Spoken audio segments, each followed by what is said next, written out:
자, 2차 전지 업종의 어떤 시황, 상황 어떤 거라고 보세요? 지금 개괄적으로 한번 좀 말씀해 주세요. 저는 2차 전지 업종의 좀 강세론자 그리고 좀 좋게 보는 그런 긍정론자 중에 하나인데요. 일단 저는 5가지 측면에서 2차 전지 산업을 이야기를 드리고 싶어요. 첫 번째는 미국의 정책적인 측면인데요. 2032년까지 미국에서 판매되는 신차 중에 67%를 전기차로 해라 라고 바이든 정부가 발표를 했어요.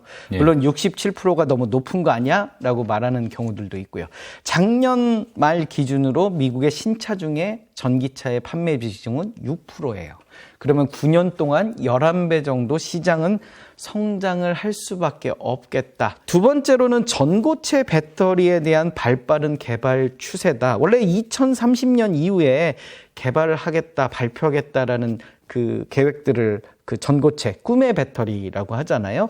액체로 되어 있는 전해액 부분을 고체로 해서 컴팩트 있게 압축한 전고체 배터리를 2030년 이후 개발하겠다. 그런데 최근 LG 에너지 솔루션이 2026년까지는 신모델을 보여주겠다라고 발표를 했거든요. 왜냐? 중국과 일본에서 개발 속도를 굉장히 올리다 보니까 그러한 경쟁이 결국 전고체 배터리의 발빠른 개발을 가져오고 좀 더 대중화가 빨라지고 배터리의 열 효율이 높아지면서 그 시장 침투율도 올라갈 가능성이 높다. 특히 양극재가 가장 큰 수혜를 입지 않을까라는 생각이 들거든요. 지금 배터리 전체 비용의 한 40에서 45%를 차지를 하게 되는데요. 이 효율이 올라가면서 더 멀리 이렇게 가게 되고 그러한 양극재가 앞으로 어떤 수혜를 가장 크게 있고 반면에 지금 전해액이라든지 분리막 하는 기업들은 좀 이 기술에서 도태가 되면 생존의 위협을 받는 그런 악화된 그런 경우도 생길 수가 있겠다. 이 경쟁 사회에서 그런 느낌이 있고요. 세 번째로는 설비 투자의 증가 추세. 에코프로비엠 사례를 보여드렸지만 2022년 생산 능력이 10만 톤에서 양극재가 2026년이면 48만 톤까지 늘어가는 이 설비 투자와 생산량의 증가도 주목하자. 그리고 마지막으로는 그에 따른 실적 개선 추이. 에코프로비엠 같은 경우는 2021년에 단기 순이익이 1,000억 정도 됐었고요. 작년에 2,000억대였는데 2025년이면 7,000억대까지 이렇게 꾸준하게 스텝 바이 스텝 계단식 상승을 하거든요. 이런 어떤 실적 추세도 긍정적인 모멘텀이 될 거다. 마지막으로는 이제 금리 정책인데요. 우리가 4월 CPI가 4.9% 정도 발표가 됐어요. 인플레이션이 2년 만에 5%대로 낮아졌고 기준금리가 5.25%이니까 그동안 연준이 이 CPI보다 기준금리가 낮다 보니까 계속 기준금리를 올려왔는데 이제는 기준금리가 CPI보다 높아진 상황이 되기 때문에 미국 연준에서 금리 인상에 대한 어떤 필요성은 조금 낮아지지 않겠느냐. 그러면 우리가 경기 침체라든지 그리고 성장주에게는 이 금리 인상이 주가 상승의 어떤 걸림돌이 되어 왔는데요.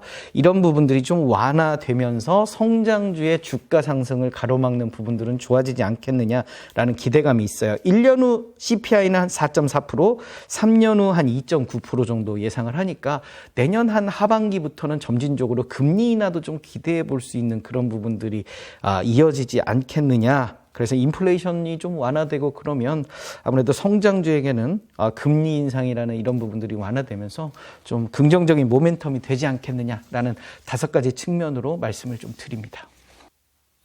개인 투자자들이 좀 2차 전지 투자할 때 알아야 할 2차 전지만의 어떤 산업의 특성 이런 게 있습니까?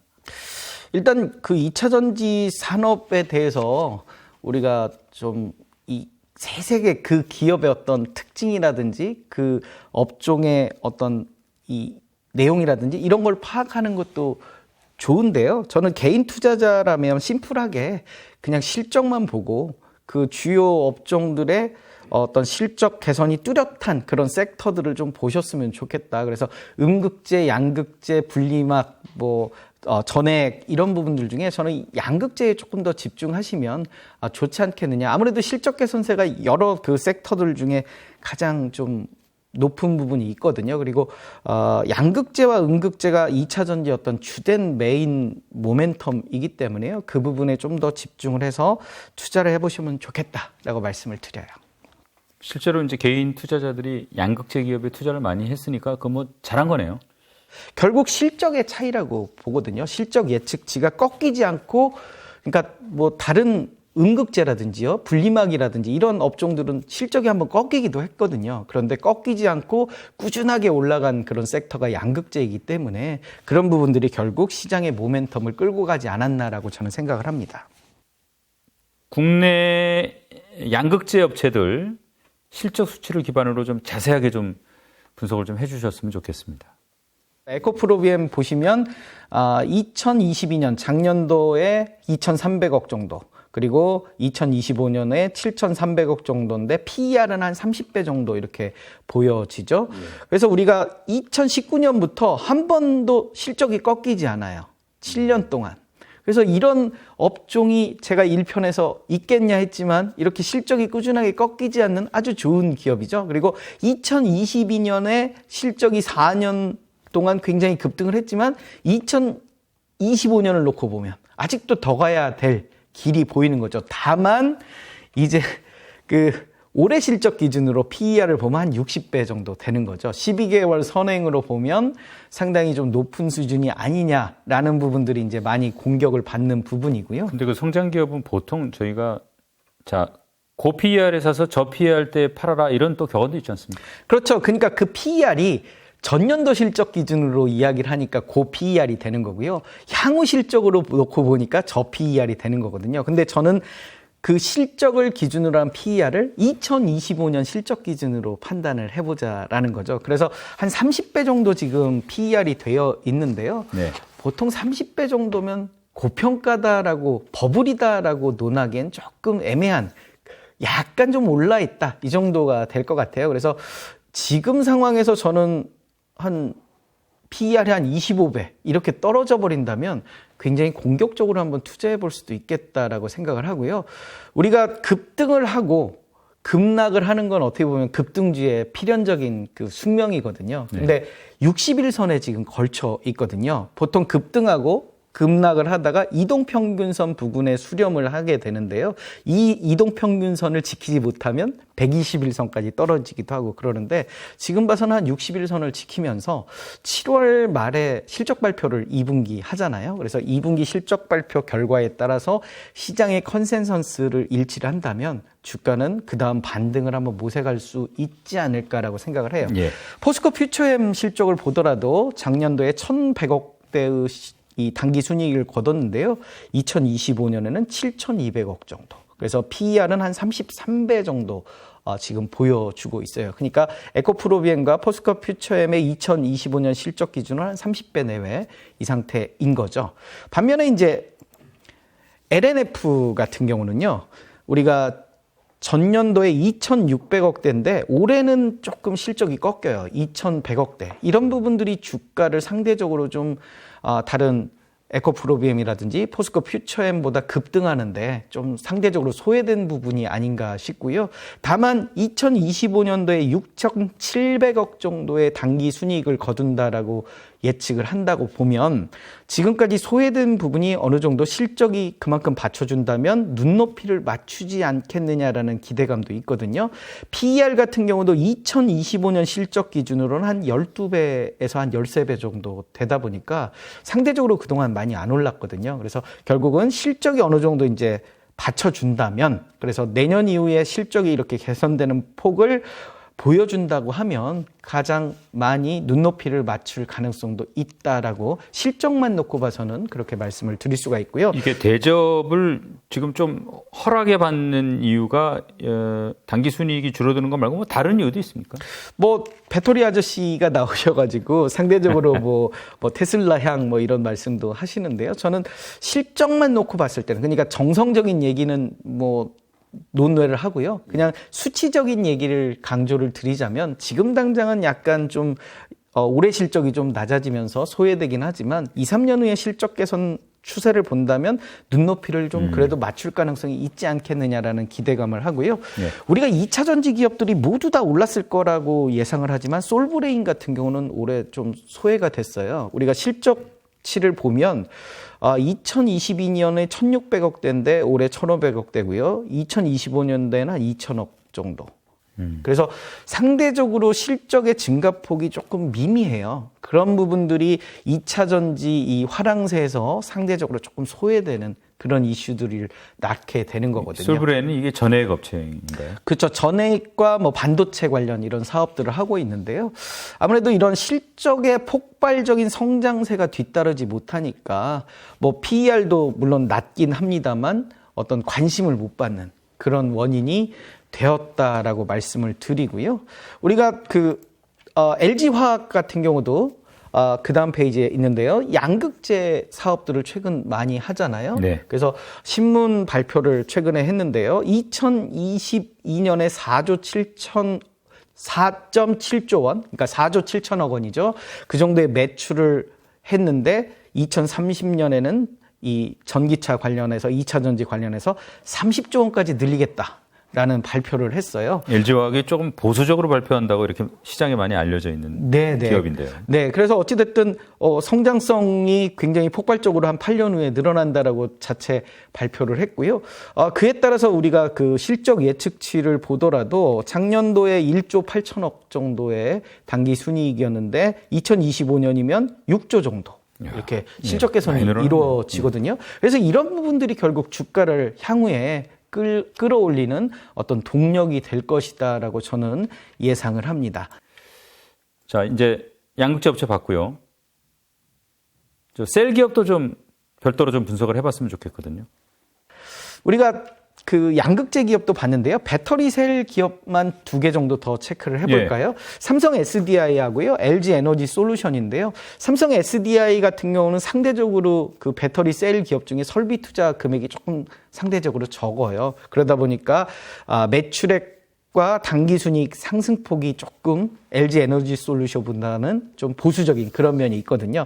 그래서 1조 9천억대인 2022년 당기순이익이 2025년에는 3조 1천억, 한 50% 정도 이 상승세를 보이는데 반해서 LG 에너지 솔루션은 2022년에 7,600억에서 2025년에 5조 1천억까지 이렇게 상승세를 보여주는 거거든요. 다만 이제 PER을 보면 LG 에너지 솔루션이 25배, 그리고 삼성 SDI가 15배니까요. 그만큼 LG 에너지 솔루션이 시장에서 어느 정도의 그 성장성에 대해서 좀 주가가 그만큼 주가가 그만큼 더 올라 있다라고 볼 수 있는 거죠. 그래서 우리가 이런 개별 기업들의 실적 예측치를 알고 나니까 주가가 어떻게 흘러갈 것 같다라는 기대감들을, 막연한 기대감이 이 숫자를 통해서 좀 더 구체화되고 이럴 수 있겠구나라고 보는 거죠. 그래서 주가가 빠지면 내가 공격적으로 좀 들어가 볼까라는 그 이유를 미래 실적 기준으로 PER로 좀 찾아볼 수 있겠다라고 말씀을 드릴 수가 있는 거예요. 우리가 이제 2차 전지 기업을 봤는데요. 저는 2차 전지와 함께 폐배터리 산업도 좀 고민을 해볼 필요가 있겠다라고 말씀을 드리거든요. 그러니까 우리가 폐건전지가 앞으로 더 부각될 수 있는 그런 산업, 2차 전지 다음 스텝은 폐건전지 사업이 아닐까 싶은데요. 보통 2차 전지를 8년에서 10년 정도 사용을 한다고 그래요. 그렇게 사용을 하면 한 20% 정도 소모를 하고요. 나머지 80%가 남는데 더 쓸 수 없는 게 스파크도 나고 그렇기 때문에 그거를 이제 재활용을 하게 되는데 뭐 난방이라든지 이런 열 효율에 쓸 거냐 아니면 20%를 충족해서 다시 배터리로 쓸 거냐 이런 부분들을 결정을 하는 거거든요. 네. 그래서 폐건전지 산업이 지금 실적 기준으로는 그렇게 많이 폭발적으로 이렇게 매출액이 증가하는 건 아닙니다만 한 3, 4년 후부터, 그러니까 테슬라의 주력 모델이 나온 지 한 8년 됐다고 그래요. 그러면 앞으로 한 3, 4년 정도 지나면 많은 그런 차들이 배터리를 교체해야 되는 그런 수요들이 생길 거고요.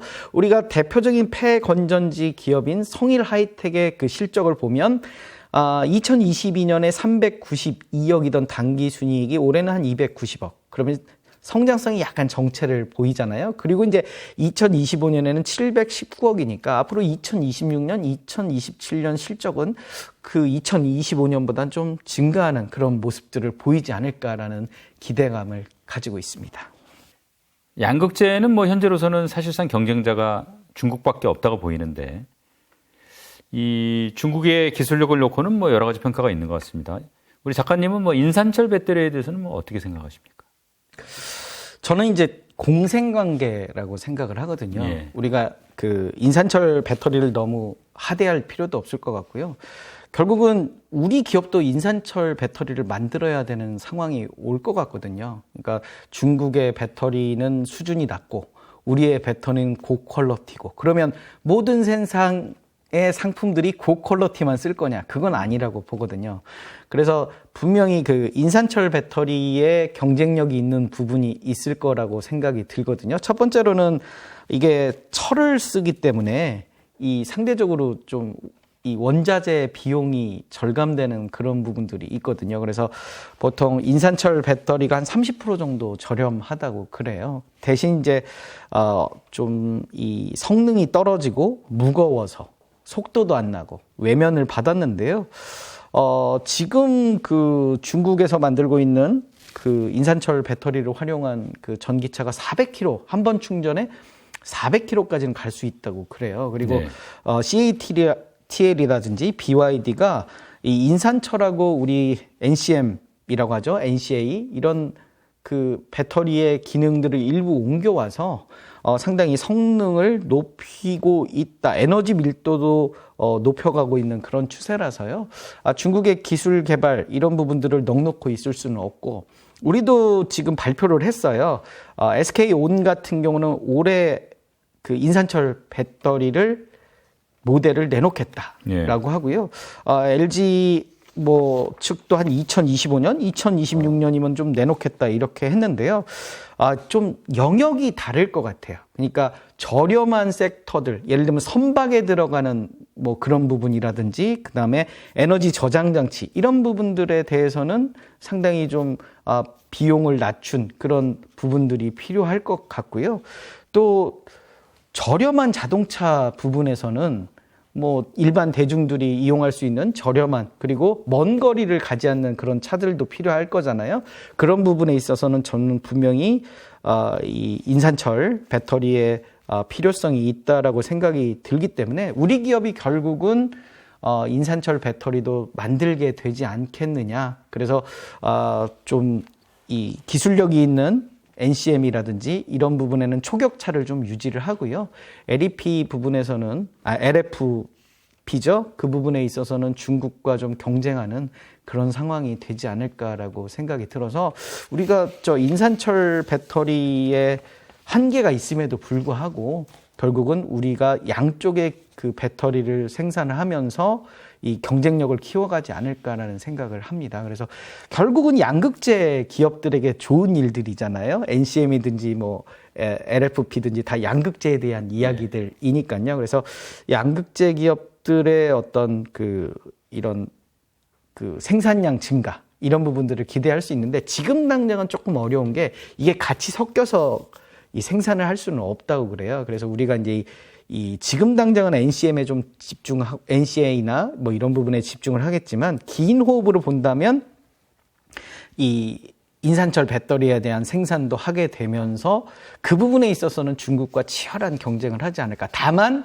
우리의 단점이 이 원자재 부분을 수입을 하다 보니까 중국이 이 단가를 낮출 수 있는 부분들이 있잖아요. 자체 그 원자재가 풍부하기 때문에 그 부분에서의 경쟁력 부분을 조금 고민해 볼 필요는 있을 것 같아요.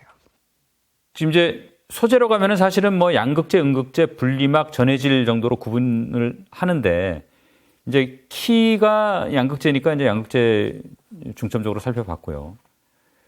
이 음극재나 뭐 분리막이나 전해질은 좀 역시 이제 관심도가 좀 떨어져요. 이게 뭐 어떤 투자자 입장에서는 좀 시원찮은 겁니까? 어떻습니까? 이게 이제 매출액이 좀 적다 보니까 시장의 파이도 좀 적고요. 그다음에 배터리에서 차지하는 그런 비중도 뭐 10%에서 15% 내외 뭐 이러다 보니까 상대적으로 좀 이 양극재보다는 좀 화려함은 없는데 다만 이제 양극재가 이렇게 주가를 끌고 오니까 그거에 맞춰서 이제 이 다음 스텝으로 좀 오르긴 했어요. 우리가 이제 음극재 기업들의 실적 예측을 좀 보자면요. 일단 매출액, 나노신소재 같은 경우도 매출액이 그렇게 크진 않아요. 그러니까 2024년까지의 실적 예측치가 나왔는데 한 2천억대의 그 중소기업 정도의 매출액을 보여주거든요. 그래서 당기순이익 같은 경우는 2021년 191억에서 올해도 비슷하게 좀 하고요. 약간 정체되는 모습을 보이죠. 그리고 이제 2024년에는 한 300억대. 그러니까 시장의 이 생산 능력, 그러니까 기업의 어떤 매출액 자체가 좀 작다 보니까 상대적으로 양극재 기업처럼 조 단위의 어떤 그런 모습과는 좀 다른 그런 소규모의 기업이라는 거죠. 대주전자 재료 같은 경우도 2022년 실적이 10억 정도밖에 당기 순이익을 못 거두거든요. 그러다가 이제 2025년에 한 400억대 이러다 보니까 좀 기업 규모가 작다. 그래서 그런 측면에서 좀 바라보실 필요가 있고요. 다만 이제 PER 같은 경우는 거의 그 양극재 기업만큼 PER을 가져갔다라고 보면 그만큼 좀 시장의 관심은 계속 받아왔던 그런 부분들이 있다라고 볼 수 있는 거고요. 우리가 동박 기업이죠. 음극재에 들어가는 또 핵심 원료인데요. SKC의 실적을 보면 실적이 2022년과 2023년은 좀 꺾여요. 네. 적자가 나기도 했거든요. 그래서 이런 부분들이 주가의 좀 흐름에 최근에 어떤 2차 전지의 상승에 좀 소외되는 그런 모습을 갑자기 이렇게 당기순이익이 마이너스로 돌아서는 건 뭐 투자를 많이 한 겁니까? 이게 어떤 이유가 원재료 비용도 좀 올라갔을 구리를 쓰다 보니까요. 그런 부분들도 좀 있을 것 같고요. 아무래도 이제 시장의 이 경쟁에서 상대적으로 좀 밀리는 그런 부분들도 있을 수도 있는 거고요. 또 뭐 설비 투자가 늘어나면서 그런 비용들도 있고요. 그래서 이런 2년간의 실적 악화가 최근 들어서 2차 전지의 열풍에서 약간 소외되는 모습을 보여줬는데 어떤 시장 전망치를 보면 일단 2025년까지는 또 실적이 늘어나는 그런 부분들이 있으니까 이런 또 시장의 악화 부분들을 잘 활용하면 저점 매수 기회로 삼아볼 수도 있겠다라고 말씀을 드리고요. 그 다음에 동박 기업 더 보자면요. 롯데 에너지 머티리얼즈하고 솔루스 첨단 소재도 보면 일단 실적이 올해 조금 꺾이는 모습들을 보여줘요. 그러다 보니까 주가가 올해 그렇게 재미있는 상황들은 아니었던 거죠. 그러니까 실적이 양극재 기업처럼 막 폭발적으로 이렇게 급등을 하는, 그러니까 매년 계단식으로 상승을 하지 못하니까 좀 주가가 주춤을 하는 모습이고요. 다만 이제 실적 예측치는 그래도 이런 어려움을 겪고 조금씩 좋아진다고 보니까요. 기업으로 볼 때는 이런 어떤 기업의 성장성 이런 부분들을 한번 체크를 해보실 필요가 있을 것 같다 말씀을 드리고요. 그 다음에 이제 전해질 기업들이죠. 실적이 이 전해질도 한번 꺾여요. 올해 이 천보라든지 후성이라든지 이런 기업들의 실적을 보면 작년보다 좀 꺾이다 보니까 당기순이익이 정체되거나 꺾이다 보니까 조금 주력이 될 수 없는 그런 안타까운 상황이 되는 거죠. 그래서 왜 양극재 기업이 올해 그렇게 강력한 모멘텀이 됐는가라고 보면 매출액이 크고 폭발적으로 늘어나고 그 다음에 매년 계단식으로 성장하고 그러니 같은 그런 섹터 중에서 이 리딩을 할 수 있는 그 업종을 선도할 수 있는 분야가 결국 양극재가 될 수밖에 없었던 거고요. 앞으로도 이왕이면 양극재 기업에 보다 집중을 해서 투자하시는 게 이렇게 성장세가 꺾이지 않는 모습들을 보여줬으니까요. 좀 안전한 투자법이 되지 않겠냐라고 생각이 들고요. 마지막으로 분리막 기업이죠. SK IE 테크놀로지 이름이 굉장히 길어가지고요. 보면 작년에 적자가 났어요. 그리고 올해 이제 조금 흑자 나고 그다음에 2025년도에는 이렇게 성장폭이 클 거다라고 이제 예측을 했는데요. 이 분리막 기업 같은 경우는 이제 앞서 언급했듯이 전고체가 시대가 오면 가장 필요 없는 게 분리막이거든요. 그렇다 보니까 조금 그런 성장성 측면에서 좀 아쉬움이 있는 그런 섹터다라고 말씀을 드리고 싶어요. 지금 2차 전지 기업이 이제 연초부터 무섭게 이제 오른 후에 눌림목이 왔다고 할까요? 조정을 받고 있는데 이게 계속 조정을 받을지 다시 날아오를지 뭐 어떤 요소들을 좀 주목할 필요가 있습니까? 일단 7월 달에 실적 발표가 되게 중요할 것 같아요. 2분기 실적 발표를 이제 6월 말까지 하고, 우리가 2분기 실적 발표가 그동안에 이제 성장주들은 계속 3개월 단위로 실적을 보면서 이렇게 올라가느냐 내려가느냐를 체크를 하는데, 2분기 실적이 시장의 예측치, 기대치만큼 수렴을 했다라고 하면 이 조정을 뭐 5월부터 또는 4월부터 이렇게 한 두세 달 했다라고 하면 그간에 응축된 힘이 또 있잖아요. 그리고 60일선을 지켜가면서 지금 계속 이 조정을 보이고 있거든요. 그래서 PER 2025년 기준으로 한 30배 내외에서 양극재들이 지금 움직이고 있는데 여기서 더 조정을 보일 수도 있죠. 그렇다라고 하면 7월 이후에 실적이 안정적으로 가져온다고 하면 그때 우상향하는, 원래 보통의 그 실적 개선주들은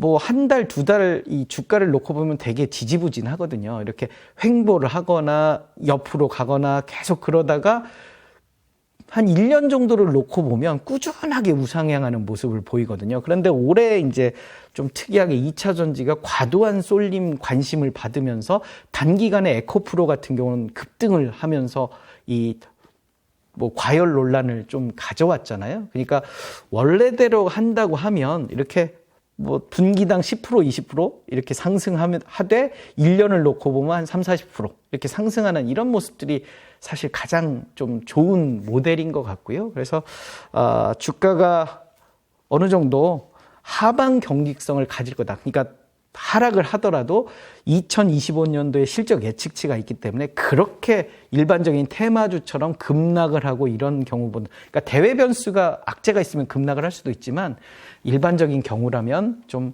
어느 정도 이렇게 지금 지지선을 지키면서 이렇게 주가가 반등의 모습을 7월 이후에 보여주지 않을까라는 기대를 하고 있습니다. 이게 이제 뭐 다른 업종에서도 뭐 그런 일들이 있긴 있었습니다만은 유독 이게 2차 전지 이 업종은 이 공매도가 많은 것 같아요. 특히 에코프로 뭐 종목이라든가 그런 것도 지금 가격의 어떤 불안전성, 막 숏 커버링이 나오면 확 올랐다가 또 떨어졌다가 이제 그런 영향을 미치는 것 같은데 그 문제는 어떻게 해결될 걸 보세요? 그러니까 공매도라는 것은 좋아하는 게 첫 번째는 실적이 악화됐는데 급등했던 종목을 제일 좋아하고요. 기업 가치와 무관하게 급등을 했으니까요. 그래서 공매도가 제일 좋아하는 종목들은 단기간 급등한 종목들이거든요. 단기간 급등한 종목들을 우리가 상반기에 찾아보면 2차 전지 관련 기업들만큼 급등한 종목들이 없기 때문에 이 역으로 주가가 빠질 것이다라고 예측을 하고 공매도들이 많이 접근을 한 것 같아요.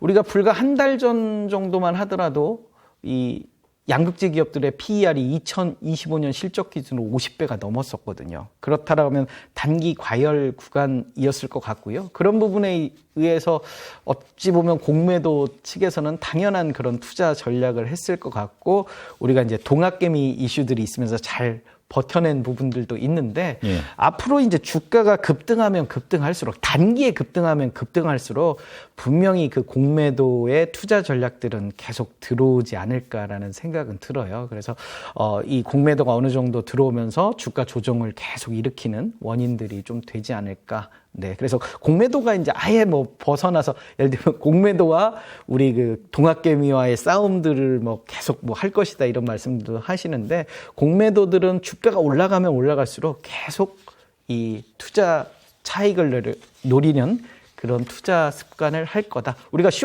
그 롱숏 펀드들도 있잖아요. 그래서 네. 그 주가가 오른 종목들은 롱을 하고, 숏을 하고요. 또 주가가 하락한 종목들은 롱을 하면서 매수와 매도 전략들을 하는 그런 펀드들도 굉장히 많기 때문에 아마 롱숏 펀드들도 그런 공매도 전략들을 많이 추구할 거라고 생각을 합니다.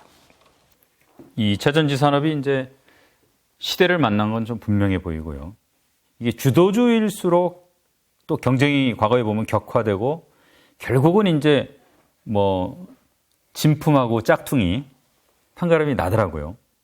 아무래도 이 2차 전지 주식 투자할 때 변두리 주식은 좀 피해야 되겠죠. 네, 제가 이제 예전에 즐겨보던 그 TV 프로그램이 프로그램이 진품 명품, 이 KBS 프로그램이었는데요. 진품과 그 짝퉁은 좀 구별을 하셔야 될 것 같아요. 자금이 부족한 상황인데 막대한 자금을 투자해서 설비 투자를 해서 단기간에 이 기술력을 따라가긴 거의 불가능에 가깝다라고 생각을 하고요.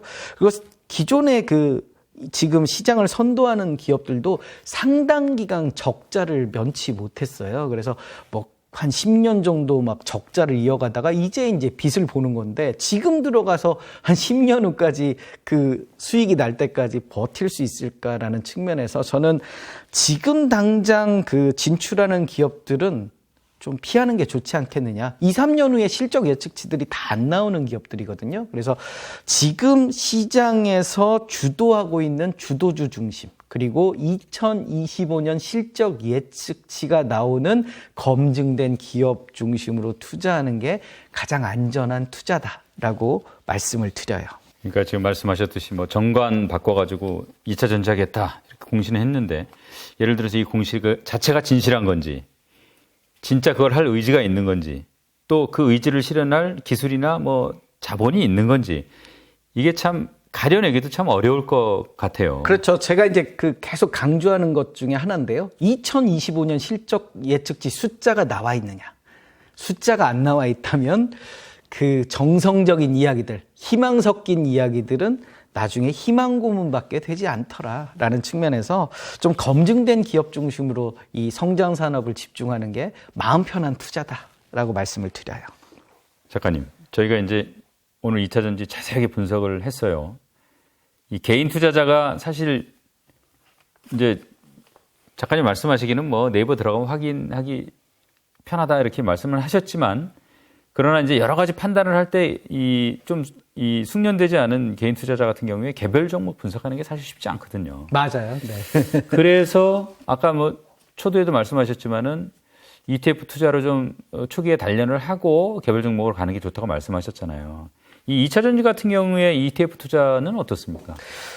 ETF 투자가 사실은 지금 주가가 많이 올라와서 당장은 눈높이가 높지는 않을 것 같아요. 그러니까 한 1, 2년 전만 하더라도 100% 이상 수익이 지금 나는 경우들이 있었거든요. 그리고 ETF의 매력이라는 것은 급락하고 다시 올라가는 재미가 있거든요. 그래서 지금 뭐 2차 전지 ETF를 그렇다고 해서 2차 전지 투자를 안 하고 포모적이 되는 건 무언가 아쉬웠다. 그리고 개별 기업에 대한 투자가 부담스럽다라고 하면 ETF를 투자를 좀 하시되 추가 매수 전략 계획으로 꾸준하게 좀 바라보시면 좋을 것 같아요. 한 10%마다 손해 볼 때마다 좀 추가 매수해서 기노업으로 바라보면서 이 매수 단가를 낮추는 그런 투자 전략이고요. 2차 전지라는 이름을 가졌지만 그 ETF별로 종류가 되게 다양해요. 그래서 ETF 어떤 게 있는지 소개 좀 시켜주십시오. 일단 그 2차 전지 ETF가 우리나라에 지금 현재로는 한 7개 정도가 있어요. 예. 그래서 회사명을 제외하고 그냥 2차 전지 이름만 하자면요. 2차 전지 소부장이 있고요. 소재 부품 장비에 좀 포커스를 둔 ETF가 있고요. 그다음에 배터리 리사이클링이라는 ETF가 예. 있어요. 이거는 이제 우리가 폐건전지 그쪽에 좀 더 포커스를 둔 ETF고요. 그다음에 2차 전지 액티브라고 해서요. 액티브는 이제 펀드 매니저의 재량이 한 30% 정도 들어가요. 그래서 예. 기존에 그냥 기초 지수를 끌고 오는 게 아니라 한 30% 정도는 시장 상황에 맞춰서 이렇게 투자하는 대신에 좀 수수료를 더 받는 그런 ETF가 있고요. 재밌는 거는 이제 2차 전지 테마, 그리고 2차 전지 산업, 2차 전지 K 뉴딜이라는 그리고 K 뉴딜 레버리지라는 ETF가 있어요. 2차 전지라는 이름이 들어있는데 구성 종목은 다 좀 다르거든요. 예. 그래서 우리가 상위 구성 10종목의 구성 비중을 좀 체크를 해봐야 되겠다라고 말씀을 드리고요. 아무래도 2차 전지 K 뉴딜 같은 경우는 배터리 셀 업체의 비중이 상대적으로 좀 높아요. LG 에너지 솔루션이라든지 삼성 SDI라든지요. 반면에 이제 2차 전지 테마나 2차 전지 산업은 우리가 2차 전지 소부장 기업처럼 소재 부품 장비, 양극재, 음극재 이런 기업들의 비중이 높으니까요. 투자하기 전에 내가 배터리 셀 업종에 좀 투자를 할 것인지, 그리고 패건전지 기업에 좀 투자를 할 것인지 아니면 양극재나 음극재 기업에 좀 집중적으로 투자할지 그거에 따라서 각각의 특징에 맞게 ETF를 투자하시면 될 것 같아요. 자, 2차 전지 지금까지 뭐 긴 시간 자세하게 살펴봤습니다. 이왕 이제 나오셨으니까 요즘에 아무래도 이제 개인 투자자 관심이 좀 높아지고 있는 것 같은데 반도체도 간단하게 좀 살펴봤으면 좋겠어요. 요즘 기지개를 확실하게 좀 펴고 있는 거죠. 아무래도 외국인과 기관의 지금 집중적인 매수세가 이어지고 있고요. 하반기 이후에 환율이 좀 떨어질 것 같다. 그러니까 반도체의 실적 개선이 이루어지면서 무역 수지 적자가 한 9월 정도면 흑자로 돌아설 거다. 산자부 차관이 어제 발표를 했는데요. 이런 부분들이 결국 환율의 좀 안정적인 하락세. 그래서 지금 현대차와 기아차가 주도하고 있는 어떤 자동차주의 이 상승폭이 다음 이 주자로 반도체로 이어지지 않을까라는 기대감이 있거든요. 보통 반도체는 설비 투자의 감소가 이어지면서 전방 산업의 재고가 축소되는 그런 과정을 거치거든요. 그러다가 이제 반도체 수요가 증가하는 모습을 보이고 있는데 우리가 지금 전방 산업의 재고 축소 단계 지금 어두운 터널을 이제 곧 지나가는 그래서 반도체 수요가 증가하는 회복 사이클의 어떤 초창기가 아닌가라고 생각을 해서 우리가 업황을 한 6개월 정도 주가가 선행을 하는 모습을 보이거든요. 그래서 하반기가 갈수록 저는 반도체가 어떤 주도주 역할을 하지 않을까라는 기대감을 갖습니다. 자, 반도체도 이제 기업별로 2025년까지 실적이나 밸류에이션 봤으면 좀 좋겠어요. 우선 뭐 메이저부터 볼까요? 삼성전자하고 SK 하이닉스. 네, 삼성전자 같은 경우는 작년도에 54조, 한 4년 만에 최대의 실적을 거뒀거든요. 네. 그래서 우리가 기존에 과거에 얽매이면 삼성전자가 굉장히 좋은 상황인데 주가는 이렇게 빠지기 시작을 했거든요. 그 주된 이유가 올해 실적이 굉장히 안 좋을 거다. 한 10조 정도 예측을 하고 있거든요. 그래서 네. 이런 부분들이 결국 주가에 좀 하방성을 보여줬는데 다만 이제 2025년에 다시 43조까지 실적 개선이 이루어질 거다라는 기대감들 그리고 삼성전자의 어떤 설비 투자 부분들 이런 부분들이 종합하면서 주가 상승의 흐름을 보여주고 있고요. 하이닉스 같은 경우는 올해 이 9조 정도의 적자를 슬기롭게 좀 이겨낼 필요가 있을 것 같아요. 작년에 2조 정도 단기 순이익을 거뒀는데 올해 9조 정도 적자고요. 2025년도에 한 6조 원대의 어떤 실적 개선을 이룬다라고 본다고 하면 우리가 꾸준하게 좀 주가 하반기에 지켜볼 그런 업종이 반도체 업종이 아닐까 하고요.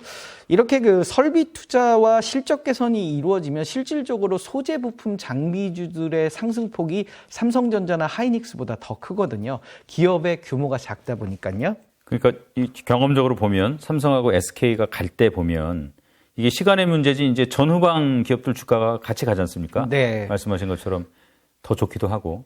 그래서 혹시 이런 기업들 중에 저희가 좀 살펴볼 만한 기업이 있으면 좀 일단 해 주십시오. 뭐 여러 기업들이 있는데요. 그 중에 이제 한 2개 기업 정도만 일단 체크를 한번 해볼게요. 그래서 한미 반도체하고 원익 IPS의 어떤 실적 추이를 보면 이게 삼성전자가 비메모리 반도체 사업에 집중을 하게 되면 이 소재 부품 장비 관련 기업들이 이 수혜를 받을 가능성이 높거든요. 잠깐 우리가 이 표를 보자면 2019년도에 2분기 기준으로 TSMC의 비메모리 반도체 시장 점유율이 50.5%예요. 예. 반면에 삼성전자는 18.5% 정도 됐고요. 그런데 작년 말에는 TSMC는 58.5%까지 올라오는 반면에 삼성전자는 15.8%까지 이 비메모리 반도체에서의 시장 경쟁력을 좀 잃어가고 있다라는 점이 좀 안타까운 부분이 되거든요. TSMC는 모든 역량을 비메모리에 집중하는 데 비해서 삼성전자는 반도체도 하지만 핸드폰도 하고 전자사업도 하고 이러다 보니까 비메모리에 집중을 할 수가 없는 거죠. 보통의 경우에 이 비메모리가 시장에서 차지하는 비중이 한 70에서 80% 되고 메모리가 20에서 30% 정도밖에 안 돼요. 그래서 우리가 SK 하이닉스 그리고 삼성전자가 비메모리 시장을 거의 점령을 하고 있지만 실질적으로 이 반도체 점유율 비메모리에서의 점유율은 한국이 3% 정도밖에 안 된다. 결국 삼성전자가 나아갈 길은, 그리고 삼성전자가 반도체 시장에서의 경쟁력을 갖추는 부분은 비메모리 반도체에 대한 투자. 그래서 2042년까지 300조 정도를 용인 클러스터에 투자하겠다. 그러면 가장 수혜를 받는 업종들이 반도체 소부장이고요. 그중에 대표적인 기업들이 한미 반도체, 원익 IPS 이런 기업들을 들 수가 있는데, 최근 들어서 이 삼성전자의 훈풍이 불면서 올해 급등하는 모습을 보여주거든요. 다만 실적 예측치를 보면 그렇게 큰 급등을 2025년까지 보여주지는 아직은 못하는 것 같아요. 예. 그래서 조금 더 2025년 이후에 삼성전자의 그 설비 투자 이런 부분들이, 비메모리에 대한 설비 투자가 이어지면 한 2026년부터 이 메모리 반도체의 사이클에 너무 우리 소부장주들이 이렇게 휘둘리다 보니까 삼성과 비슷한 어떤 시적 트렌드를 보여주고 있거든요. 그래서 앞으로 좀 이런 모습들은 조금 차별화할 필요가 있다라고 생각은 하는데, 조금 시간이 필요하지 않을까라는 생각이 들어요. 그래서 한미 반도체 같은 경우는 작년도에 922억 정도의 단기 순이익인데요. 2025년에는 한 1,300억 대. 그리고 원익 IPS는 작년에 894억인데 올해는 좀 실적이 삼성전자처럼 꺾이죠. 400억 대에서 2025년에는 한 1,700억 대. 그러니까 약간 삼성과 비슷한 이런 흐름들을 보여주는데, 앞으로 좀 삼성의 비메모리 반도체에 대한 시장 점유율이 계속 낮아지다 보니까 이 부분에 대한 삼성의 공격적인 투자를 예상한다고 하면 이 한미 반도체라든지 원익 IPS의 실적 눈높이들은 조금씩 더 올라가지 않을까라는 기대는 좀 하고 있습니다. 이제 300억 투자하는 게 뭐 당장 내일 모레 효과가 나타나는 건 아니니까. 네. 300조. 그것들이 이제 효과를 나타낼 때쯤 되면 그런 수혜 기업들도 또 가려지겠네요, 보니까. 그렇죠. 네. 그래서 아무래도 우리가 그 반도체 그 ETF 중에 비메모리 반도체 액티브라는 ETF가 있어요. 예. 그래서 거기에 있는 상위 구성 종목들을 보면 아직은 이렇게 그 비메모리라고 할 수 있는 기업들이 많지는 않은 것 같아요. 지금 DB 하이텍, 그리고 LX 세미콘 정도가 지금 비메모리 반도체의 대표적인 SN S텍 이런 기업들이 들어있는 것 같은데요. 실적들을 보면 그 삼성전자와 크게 다르지 않은 흐름들을 보여주거든요.